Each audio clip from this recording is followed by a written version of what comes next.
La prière. Lorsqu'on veut prier, il faut d'abord chercher à savoir quels sont les acteurs d'une prière. Voilà. Quels sont les différents acteurs d'une prière? Parce que lorsque on parle d'une famille, nous savons que les acteurs d'une famille, c'est un papa, une maman, ce sont les enfants aussi. Ce sont les acteurs qu'on retrouve dans une famille. Et dans une grande famille, on retrouve des oncles, on retrouve des tantes, on retrouve des grands-pères, des grands-mères. Dans une famille aussi, on retrouve des beaux-pères, des belles-mères. Dans une famille, on retrouve des neveux, des cousins. Ça, ce sont les acteurs d'une grande famille. Dans une entreprise ou dans un corps de métier, on retrouve aussi des acteurs. Et ces acteurs, c'est qui? Ce sont des patrons, des dirigeants. Et il y a aussi ce qu'on appelle des ouvriers. Voilà ce qu'on retrouve comme acteurs dans une entreprise, dans un commerce, dans une organisation ou bien dans une structure qui offre des services ou alors qui produit des richesses. On retrouve ces différents acteurs. Dans une église, on retrouve aussi des acteurs. Et ces acteurs, ce sont des serviteurs, les brebis, des leaders, des agneaux. Et parfois, il y a aussi des malades qui viennent pour la guérison. Mais lorsqu'on parle de la prière, il faut identifier quels sont les acteurs d'une prière. Parce que si on veut réussir la prière, il faut d'abord déterminer quels sont les acteurs d'une prière. Dans la prière, il y a un père. Et dans la prière, il y a un fils. Ou alors, il y a une fille. Nous allons prendre ici Matthieu, chapitre 6, à partir du verset 7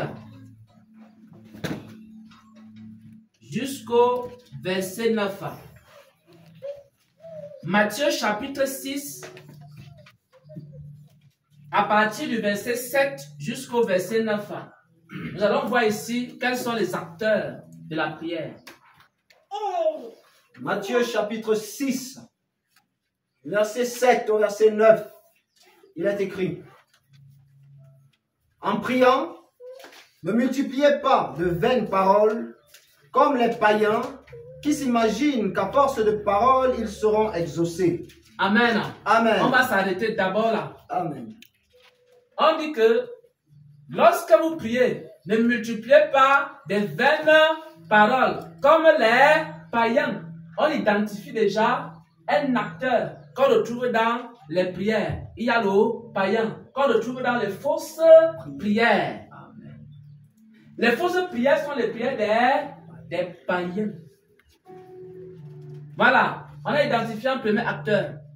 Le païen dans la prière, c'est qui? C'est quelqu'un qui fait les fausses prières, qui multiplie des vaines paroles dans la prière. Donc, si quelqu'un commence à multiplier des paroles vaines dans la prière, c'est quoi? Un païen. Un païen. Nous continuons à écouter les acteurs de la prière. Verset 8. Ne leur ressemblez pas, car votre Père sait de quoi vous avez besoin avant que vous le lui demandiez. Amen. Amen. Nous avons ici un autre acteur. Ce sont les enfants de Dieu. Ce sont les fils de Dieu. Ce sont ceux qui s'adressent à un Père. Et qui sont en train de demander un certain nombre de choses. Mais le Seigneur dit ceci. Il dit quoi? Votre Père, c'est quoi? De quoi vous avez besoin? De quoi vous avez besoin. Donc, lorsque tu commences à prier, dis-toi d'abord une première chose. la personne à qui tu t'adresses là, c'est d'abord ton Père. Et quand nous étions ici en train d'adorer, le Seigneur me faisait comprendre que lorsqu'on dit un Père, on parle ici d'une relation d'amitié. On ne s'adresse pas à un ennemi. Vous savez, ce sont les païens, quand ils s'adressent à Dieu, c'est comme si c'est la guerre, la bagarre. Il y a des gens, je ne sais pas, ils se concentrent d'abord, ou c'est quand il est en colère qu'il part, il se présente. Il commence à dire toutes sortes de paroles inutiles. Seigneur, regarde ma situation, regarde mon âge, regarde ceci, regarde cela, regarde comment le moustique m'a piqué. Comment est-ce que moi, un moustique va me piquer alors que je vais à l'église? Voilà comment les païens prient. On appelle ça quoi? Les vaines paroles. Les paroles de colère. Ça fait depuis que je suis né, ma vie est bizarre, ma vie est ceci, ma vie est cela. Maintenant, quand quelqu'un s'adresse à Dieu et qu'il est vraiment un enfant de Dieu, il est vraiment un fils de Dieu, il n'est pas un païen. Quand il s'adresse à Dieu, il considère d'abord qu'il n'y a pas d'inimitié entre lui et Dieu. C'est important ce que je vous dis là. C'est important. Si vous voulez connaître la prière, n'allez pas vers Dieu comme si c'est un ennemi. Même si vous avez des problèmes dans votre vie, considérez quoi? Que c'est un Père qui connaît vos problèmes, qui connaît vos difficultés. C'est l'état d'esprit avec lequel tu t'en vas vers le Seigneur qui va déterminer l'exaucement à ta prière. Je vous dis la vérité. N'allez pas vers Dieu avec des murmures comme si Dieu ne connaissait pas votre situation, votre état. Allez tranquillement devant lui. Je me rappelle une fois, en 2015, nous faisions les prières de repentance. Et je ne connaissais pas encore que mon visage ou alors ma façon de voir Dieu avait changé. Je priais pour que le Seigneur me dépouille du péché. Il y a de cela 10 ans.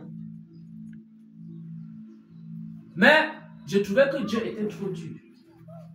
Je n'allais pas vers lui comme un père, mais j'allais vers lui comme un méchant bourreau qui est en train de regarder juste les petites choses, fautes, erreurs que je peux commettre pour m'envoyer en enfer. Donc c'était ça que j'avais dans mon esprit. Et quand j'allais vers lui, c'était parfois avec la colère. Et parfois j'allais devant lui avec des doutes, avec des questions, comme si c'était un ennemi. Un jour, le Seigneur m'a dit cela, il y a cela 10 ans. Nous étions en 2015. Il m'a dit que il faut que je cesse de le regarder comme un bourreau. Mais que je commence à le regarder comme un père. C'est-à-dire quoi? Comme un ami. Si je n'arrive pas à me sanctifier, je m'en vais vers mon père. Je dis, papa, s'il te plaît, le péché domine sur moi. Accorde-moi la grâce. Ou alors montre-moi comment est-ce que je peux faire pour dominer sur le péché. Ton père est là, il t'écoute et il va t'aider. Il va t'accorder la grâce. Mais si tu t'en vas devant Dieu comme un païen, tu vas dire à Dieu, Seigneur, pourquoi tu m'as d'abord donné ce corps-ci? Pourquoi tu m'as donné ce corps de péché? Pourquoi tu m'as donné ce corps qui me pousse à aller en boîte de nuit? Pourquoi tu m'as donné cette bouche qui manque? Tu commences à insulter Dieu dans la prière. Les autres sont bien. Mais moi, regarde comment je suis. Quand tu t'en vas ainsi, est-ce que tu vas vers un ami? Tu ne vas pas vers un ami. Tu ne vas même pas vers un père. C'est comme si tu t'adressais à ton ennemi. La prière, c'est un moment qui doit être agréable à Dieu. C'est un moment où un enfant va passer du temps avec son père. Donc, le Seigneur, quand on dit l'évangile, Gédéon va prier maintenant. Le père s'assoit. Il écoute les paroles de son fils. Mais si son fils commence à dire des choses avec la colère, alors il va se lever, il va partir. Je vous dis la vérité, ceux qui ont le don de vision, parfois vous pouvez être en train de prier pour quelqu'un comme ça, vous voyez comment le Seigneur se lève et part. Je vous dis la vérité, il se lève. Ou alors vous êtes en train de prier, vous commencez à faire certains types de prières, le Seigneur se lève, il s'en va, il vous quitte. dis que je suis plus là. Tu commences à prier seul. Il y a des gens qui prient seul, Dieu n'est même pas présent. Vous savez, le plus important, ce n'est pas de prier. Le plus important, c'est que ton Père soit présent quand tu es en train de prier et qu'il t'écoute. Mais si tu arrives devant lui, tu commences à prier comme un païen, il se lève, il s'en va. Donc, la première chose que nous devons savoir dans la prière, nous devons d'abord savoir qu'on ne peut pas s'adresser à un ennemi. On s'adresse à un papa. Un papa qui nous aime. Un papa qui nous écoute. Un papa qui connaît nos problèmes. Vous pensez quand vous partez confesser votre péché devant Dieu, il ne sait pas que vous avez péché. Vous pensez que si tu finis de pécher, et puis maintenant tu dis je ne vais pas prier. Avant que tu n'ouvres la bouche, tu pensais que le Seigneur ne sait pas déjà que tu as péché avant que tu n'arrives. Il sait déjà que tu as péché. Et même si tu as une difficulté, un fardeau dans ta vie, peut-être un problème en famille, et que tu veux poser ce problème à ton père sait déjà que tu as un problème en famille. Il connaît tous tes besoins. Voilà la première chose qu'il faut dans la prière. Et nous avons dit qu'il y a combien d'acteurs dans la prière? Il y a 3 principaux acteurs. Il y a le Père. Il y a le Fils. Il y a aussi le païen. Et quand on enseigne la prière, nous enseignons aux gens à ne pas être des païens. C'est pour ça que beaucoup de gens prient beaucoup, mais ils ne reçoivent pas d'exaucement à leur prière. Vous n'avez jamais entendu quelqu'un dire non, je prie beaucoup, j'aime beaucoup, je prie beaucoup, mais Dieu ne m'écoute pas, Dieu ne m'exauce pas. Ça dépend de comment tu as à prier. Vous savez, c'est comme ça. Parfois, nous prions ici, Dieu exauce de façon instantanée. Pourquoi? Parce que nous nous adressons à qui? À un Père. Il est content, il est présent. Il nous écoute. Il est content de nous écouter. Et à la fin, il nous répond. Parfois, instantanément. Si nous faisons les prières des païens, il y a des gens qui se posent la question, pourquoi? Qu'est-ce que les gens là font dans leur église pour que constamment Dieu a de leur parler, il est présent, etc. C'est parce que nous avons compris que nous avons un Père. Et quand on prie, on s'adresse à un Père. Il y a des gens qui peuvent commencer la prière.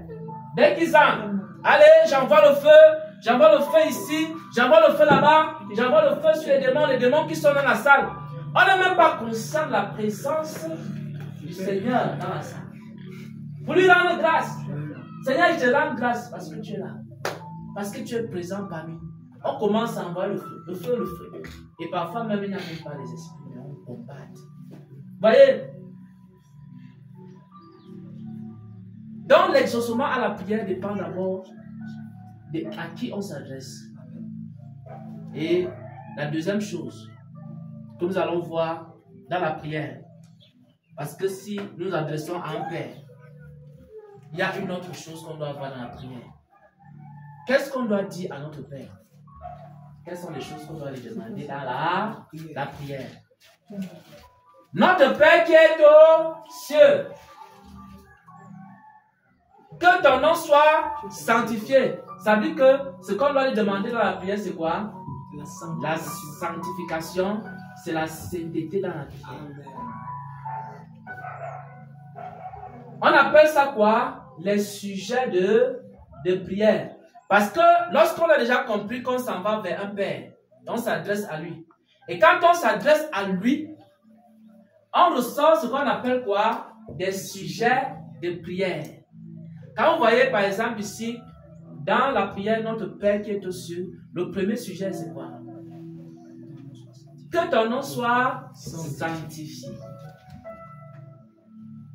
On demande au Seigneur que son nom soit sanctifié même dans nos vies. Amen. Est-ce que le nom de Dieu est sanctifié alors quand nous vivons dans le péché? Non. Voilà. C'est pour ça que quand on s'adresse à lui, voilà un sujet de prière qu'on doit avoir. L'un des sujets de prière, c'est demander la sainteté à Dieu. Voilà. Donc, quand tu t'en vas vers le Seigneur, dis-lui, Seigneur, sanctifie-moi. Que ton nom soit sanctifié dans ma vie. Que ton règne vienne. L'une des choses qu'on doit aussi demander à Dieu dans la prière, c'est que son règne soit en nous. Le règne de Dieu, c'est la justice. Le règne de Dieu, c'est la vérité. Le règne de Dieu, c'est la paix. Quand tu n'as pas la paix, est-ce que c'est Dieu qui règne en toi? Ce n'est pas lui qui règne. Donc imagine que tu te présentes devant le Seigneur et que tu te rends compte que tu n'as pas la paix, que tu te rends compte que tu n'as plus l'amour des Écritures. Tu dis, Seigneur, donne-moi à nouveau l'amour des Écritures parce que je veux que ton règne vienne dans ma vie. C'est ça, que ton règne vienne. Il faut que le règne du Seigneur soit en nous. Il ne faut pas que le péché domine sur nous. Il ne faut pas que les souillures du monde dominent sur nous. Que ton règne vienne. Tout ce qui n'est pas du royaume de Dieu en toi, si tu n'as pas la paix, si tu n'as pas la joie, si tu n'as pas l'amour, si tu n'as pas la compréhension, commence à demander à ces choses-là. C'est-à-dire, donne-moi l'amour du royaume, donne-moi la paix du royaume, donne-moi la joie du royaume, donne-moi la bonté du royaume. Que ton règne vienne. Amen. Ensuite, que ta volonté soit faite sur la terre comme au ciel. Troisième sujet de prière qu'on doit avoir. On doit constamment demander à Dieu quelle est sa volonté. Bien-aimé, c'est ici que beaucoup échouent. Parce que la Bible dit ceci: si quelqu'un veut venir après moi, qu'il renonce à lui-même, c'est-à-dire renonce à sa propre volonté et qu'il se charge de sa croix et qu'il me suive. Là, c'est un sujet souvent difficile. Que ta volonté soit faite dans ma vie. Combien de gens prient pour connaître la volonté de Dieu, pour que la volonté de Dieu soit faite dans leur vie? Mais plusieurs prient plutôt pour que Dieu fasse leur volonté. Il conçoit ses plans, il conçoit sa vie, il conçoit ses voyages, ses marches. Il dit, Seigneur, bénis-moi dans ce que moi j'ai conçu. Donc il prie plutôt que ma volonté et non la volonté de Dieu soit faite. Ça, c'est un autre sujet de prière. Que ta volonté soit faite dans ma vie. Mais pour cela, il faut renoncer à ta propre volonté. Amen. Tu as beau dire, il y a des gens qui disent, Seigneur, révèle-moi ta volonté. Dieu ne la révèle jamais. Vous savez pourquoi? Ils ne sont même pas prêts à accepter la volonté de Dieu. Quand Dieu les regarde, il dit non. Si je te dis même ma volonté pour ta vie, tu ne vas jamais l'accepter. Donc Dieu préfère. Et les gens vont dire, je cherche la face de Dieu. Je cherche la face de Dieu. Ça fait 7 jours. J'ai entendu que le serviteur Xavier, quand il cherchait la face de Dieu, Dieu lui parlait. Moi aussi, je m'engage à chercher la face de Dieu. Il se concentre. Mais le serviteur Xavier, quand il cherchait la face de Dieu, il était prêt à accepter quoi? La volonté de Dieu. Mais toi, tu cherches la face de Dieu, tu n'es pas prêt à accepter la volonté de Dieu. Le Seigneur, il ne te révèle pas sa volonté. Que ta volonté soit faite sur la terre comme au ciel. Après la volonté, alors il y a quoi? Donne-nous aujourd'hui. Donne-nous aujourd'hui notre pain quotidien. Notre pain de ce jour. Ça, c'est un autre sujet de prière.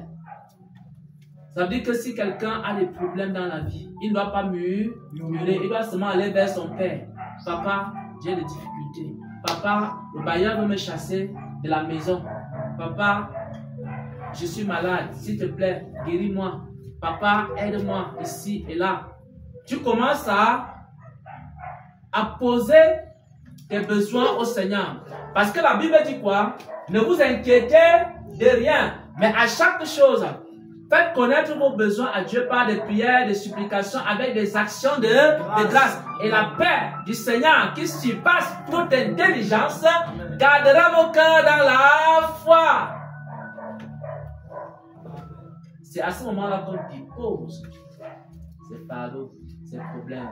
Venez à moi, vous dites qui êtes fatigués et chargés, je vous donnerai du repos. Ne portez pas vos propres fardeaux, mais déposez les fardeaux au pied du Seigneur. Il est prêt à vous aider. C'est ça. Donne-nous aujourd'hui notre pain de ce jour. Pardonne nos offenses, comme nous pardonnons aussi à ceux qui nous ont offensés. C'est là où on va voir les rancuniers.